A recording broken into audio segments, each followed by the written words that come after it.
রহমানির রহিম। হে সমস্ত জগতবাসী, বিশ্ব আধ্যাত্মিক জ্ঞান সঞ্চার দরবার শরীফের প্রতিষ্ঠাতা আমার মুর্শিদ কেবলা গাউসুল আজম শামীম আলী চিশতির লেখা গ্রন্থ থেকে আমি কুলসুম চিশতি আপনাদের সামনে কিছু আলোচনা নিয়ে হাজির হলাম। সে আলোচনাটি অনেকটাই গুরুত্বপূর্ণ। একটু মনোযোগ ও ধৈর্য সহকারে সম্পূর্ণ আলোচনাটি শুনিবেন। সে কথাটি হলো, অনেকে একটা মহব্বত করে, বলে বা ভেবে থাকে যে আমার পিতা, কোনো মেয়ে হলে যে আমার মাতা, তারা মৃত্যুবরণ করেছে। মৃত মানুষের জামা কাপড় পরা এটা কি একটা সমস্যা হয়ে দাঁড়াতে পারে, এটা আমি আপনাদেরকে বলছি, বা এর প্র্যাকটিক্যাল প্রমাণও আছে। দেখুন, এই পৃথিবীতে একটা মানুষ মাথার ঘাম পাতায় ফেলে যখন অনেক কষ্টের পর একটা সংসার দাঁড় করে, তখন দেখা যায় কি সেই ব্যক্তিটি মৃত্যুবরণ করতে চায় না। ছেলের মায়া, মেয়ের মায়া, সম্পদের মায়া ত্যাগ করতে চায় না। তারপরেও কিন্তু ত্যাগ করতে হয়। আজরাইল যখন তার রুহুটা বের করে ফেলে, সেই রুহুটা যেতে চায় না। তখন আজরাইল হয়তো কিছু দিনের সময় দেয়, যে সে তার বাড়ির আশেপাশে দেখবে, থাকবে কে কি করে তার জন্য।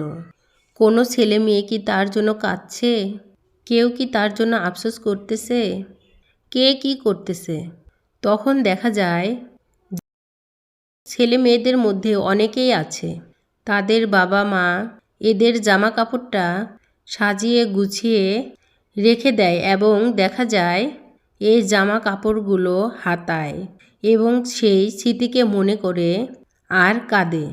তখন সে আত্মাটা দেখতে পায় যে আমার জন্য, আমাকে তো তারা দেখতে পাচ্ছে না, কিন্তু আমার জামা কাপড় তারা কাঁদে। এ হলো একটা বিষয়, এটা ভালো। কিন্তু আরও একটি বিষয় হলো কি, মৃত মানুষের জামা কাপড় পরতে নেই। এটা পরলে কি হয়? ধরেন বাস্তব জীবনে আপনি একটা জামা কাপড়, খুব পছন্দের জামা কাপড় আপনি কি করেছেন, কিনে এনেছেন। এটার মধ্যে কেউ যদি একটা স্পট ফেলে দেয় বা এটার মধ্যে কেউ যদি একটু দাগ লাগিয়ে দেয়, তখন দেখা যায় কি আপনার কষ্ট হবে। আরে, আমি এত পছন্দ করে এই জামাটা কিনে এনেছি। তাহলে একটা বিষয় কি জানেন, যখন তার এর দেহ ছেড়ে চলে গেছে ঠিকই, কিন্তু যখন তার দেখতে পায় তার জামা কাপড়গুলা কেউ পরতেছে এবং এটাকে কোনো জায়গায় লাগিয়ে ছিদ্র করে ফেলেছে বা এই কাপড়টা একটু ময়লাযুক্ত করেছে, তখন সে আত্মা এটা দেখতে পায়। দেখতে পেয়ে তার ভিতরে তখন কষ্ট যায়। আমার এত পছন্দের কাপড় চোপড় সে ছিদ্র করে ফেলেছে, সে কেটে ফেলেছে। তখন কি করে আত্মাটা, তখন ফ্যামিলির লোক হোক বা ফ্যামিলির বাহিরের লোক হোক, তখন তাদের উপরে একটা খারাপ প্রভাব, খারাপ দৃষ্টি নিক্ষেপ করে। তখন সেই ব্যক্তিটির অসুখ হতে পারে এবং সেই ব্যক্তিটির সংসারে অশান্তি হতে পারে এবং অভাব অনটন হতে পারে। এবং এই আত্মাকে তো কেউ চোখে দেখে না, এবং আত্মা কিন্তু সকলকে দেখতে পায়। তখন সে যদি কাউকে আঘাত করতে চায়, তখন বায়ুর মধ্যে ভাসমান যে আত্মা, তার শরীর তো মাটির, সেই মাটির ভিতরে দিয়ে তার হাত চলে যায়, কিন্তু আঘাত করতে পারে না। কিন্তু সেখান থেকে একটা অভিশাপ, খারাপ দৃষ্টি কিংবা কুদৃষ্টি বা এখানে একটা এমন কিছু প্রয়োগ করা হয়, তখন এই ফ্যামিলির কখনো উন্নতি হয় না। এই ফ্যামিলির কোনো কিছু সিস্টেমে থাকে না, কেমন জানি উলটপালট হয়ে যায়, সংসারের অবস্থা ভালো থাকে না। এজন্য আমি বলবো যে মৃত ব্যক্তির কাপড় না পরে হয়তো আপনি স্মৃতি হিসেবে তাকে রেখে দিতে পারেন, কিংবা এটা আপনি আলমারির মধ্যে যত্ন করে রেখে দিতে পারেন। হয়তো আপনি এই জামাটা 6 মাস অথবা 1 বছর পরে দেখলেন এবং স্মৃতি হিসাবে টেনে আনলেন যে আমার বাবা মা আমাকে কত আদর করত, কত ভালোবাসতো, তাদের কথা ভেবে দোয়া করলেন। এই কাপড়টি দেখে তাদের কথা মনে পড়েছে, তাদের কথা ভেবে আপনি দোয়া করলেন, চোখের পানি ঝরালেন, তখন সে আত্মা শান্তি পাবে। দেখুন, আমি এই দেহ ত্যাগ করে চলে এসেছি, তারা এখনও আমাকে ভুলেনি, আমার জন্য মায়া করে, আমার কাপড় চোপড়গুলো যত্ন করে রেখে দিয়েছে। তখন দেখা যায় এই সংসারের দিকে তার একটা সুদৃষ্টি আসে। সে সুদৃষ্টি থেকে তাদের অসুস্থ হয় না, ক্ষতি হয় না, তাদের বরকত নষ্ট হয় না। একজন মৃত মানুষ যে আমরা যে তাকে দেখতে পাই না, মৃত্যুর পরে তাকে দেখতে পাই না, দিব্য চক্ষুর আড়ালে সে আত্মা থাকে না। সেই দিব্য চক্ষু দিয়ে আত্মাকে দেখে নিতে হয়। কিন্তু আমরা যে জগতে আছি, শরীয়তের ইবাদত করি, শরীয়তের অজু করি, এজন্য আমরা চর্ম চোখে সে আত্মাকে কখনো দেখতে পাই না। কিন্তু সে চর্ম চোখে আত্মা দেখতে পায় না। সেই আত্মার একটা অজু আছে, আত্মার একটা খাদ্য আছে, সেগুলো যদি আমরা দিতে পারি তাহলে আত্মার দিব্য চক্ষু যখন আমাদের খুলে যাবে তখন কিন্তু আমরা দেখতে পাবো একটা আত্মা কোথায় আছে, কি করতেছে, এখান থেকে বের হয়ে কোথায় গেছে।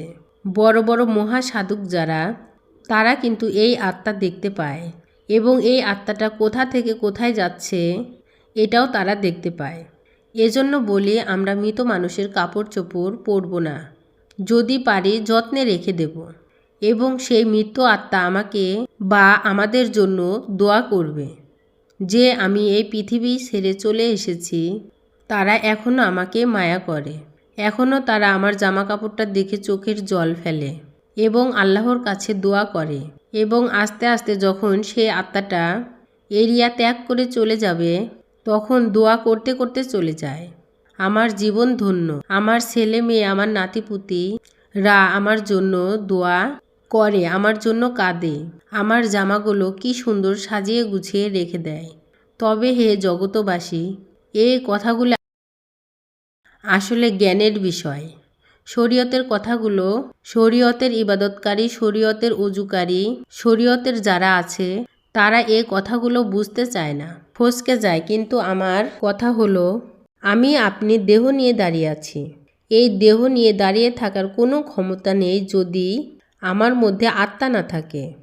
আর সেই আত্মার মধ্যে যদি আল্লাহর পাওয়ার বর্ষিত না থাকে তাহলে আমরা কখনো চলতে ফিরতে পারতাম না, দুনিয়ার কোনো কাজ আয়ত্ত তো করতে পারবোই না। দেখা যায় আবার আল্লাহর কোনো ইবাদতও আমরা করতে পারবো না।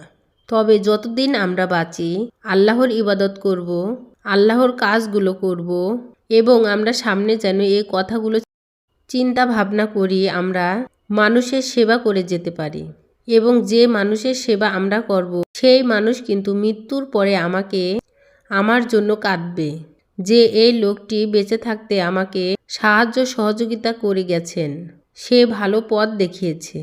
তখন আমাদের আত্মা সেইখানে শান্তিময় হবে। তবে হে জগতবাসী, এ আলোচনা আপনাদের কতটুকু ভালো লেগেছে এবং কেমন লেগেছে আমাদের এই ধরনের আলোচনা আপনাদের কাছে যদি আমরা পৌঁছাতে পারি তাহলে আমাদের জীবন ধন্য হবে। তো আমাদের এই ভালো ভালো আলোচনা যদি আপনাদের কাছে পৌঁছায় তাহলে অবশ্যই আপনারা সাবস্ক্রাইব করে রেখে দিন, পরবর্তীতে আবারও আপনাদের সাথে সাক্ষাৎ হবে। তো আজ এ বলেই রাখবো, সকলে ভালো থাকবেন, সুস্থ থাকবেন, আল্লাহ হাফেজ।